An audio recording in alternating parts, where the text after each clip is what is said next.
நான் சொன்ன சம்சாரம் எந்தன் சங்கீதம் இதை கண்டு கொள்ள முடியாமல் ஆர்ப்பாட்டமா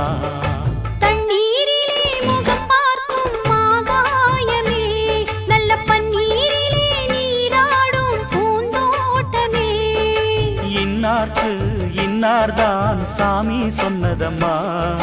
கல்யாணம் வைபோகம் தன்னாலாகும் அம்மா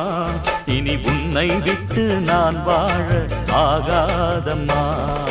தண்ணீரிலே முகம் பார்க்கும் ஆகாயமே நல்ல பன்னீரிலே நீராடும் பூந்தோட்டமே